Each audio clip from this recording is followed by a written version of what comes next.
అన్ని మర్మములు తెలిసిన నేను ఇంకా పౌలు అంటే నేను పరిశుద్ధులందరిలో నేను ఎవరిని అత్యల్పుడను. ఎంత దేన మనసు కలిగిన వాడో, ఎంత తగ్గింపు జీవితం కలిగిన వాడో. ఇంకా చెప్పాలంటే పౌలు గారు కొత్త నిబంధన గ్రంథంలో చెప్పిన ఒక ఏకైక వ్యక్తి పౌలు గారు. ఏమని చెప్పారు ఆయన?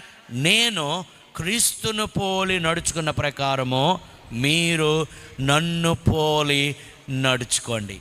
పౌలు నుంచి మనం నేర్చుకోవచ్చు. Paul as the man of God is the model. Paul's message is the model. Paul's methods are the model for today's Christendom, for today's churches. ఈరోజు సంఘాలకి పౌలు గారు ఒక దైవజనునిగా మనకు మాదిరి. పౌలు గారు యొక్క సందేశాలు మనకు మాదిరి. పౌలు గారు సంఘ నిర్మాణంలో, సంఘ క్షేమాభివృద్ధిలో పౌలు గారు అనుసరించిన పద్ధతులు ఈరోజు సంఘానికి ఏమిగా ఉన్నాయి? మాదిరులుగా ఉన్నాయి.